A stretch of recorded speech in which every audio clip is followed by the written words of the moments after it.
Hello guys नमस्ते। आज चाहिँ रोस्लिन स्कुलबाट बाइकबाट आउँछिन्। बाइकबाट झरेर उनी घरभित्र छिर्छिन् र घरभित्र छिरेर माथि भर्याङ चढेर खुरुखुरु रुमतिर जान लाउँछिन्। रुममा गएर चाहिँ उनी छिटो छिटो बाबासँग कपडा चेन्ज गर्छिन् र कपडा चेन्ज गर्ने बेला चाहिँ उनी हल्का फुल्का डान्स पनि गर्छिन्, एकछिन रमाइलो गर्छिन् र कपडा चेन्ज गरी भ्याएर उनी खाजा खानलाई रेडी हुन्छन्। चाहिँ कपडा चेन्ज गर्दैछिन् र कपडा चेन्ज गरिसकेर उनी खाजा खान थाल्छिन् र खाजा मा चाहिँ उनको एउटा बनाना र ओरियो बिस्कुट हुन्छ, किनभने रोस्लिनको फेभरेट चाहिँ ओरियो बिस्कुट हो। त्यही भएर प्रायः जस्तो सधैँ ओरियो बिस्कुटै मन पराउँछिन्। अनि खाजा खाइ भ्याइसकेपछि चाहिँ उनी होमवर्क गर्नको लागि रेडी हुन्छन्। होमवर्कमा चाहिँ आज नेपालीमा चाहिँ त्यही पढ्दै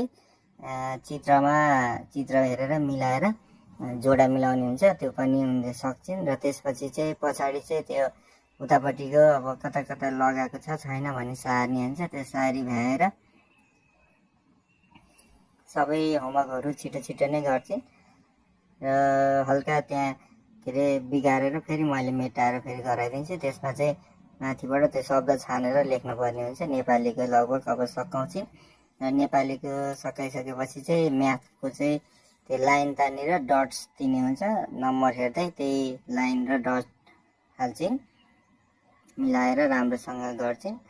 अब चाहिँ युकेजीमा पुगेर होमवर्क अलि धेरै आउन थालेको छ, त्यही भएर हल्का टाइम पनि लाग्छ होमवर्क गर्न लाउनलाई र म्याथको पनि भ्याएर लास्टमा सोसलको पढ्छिन्।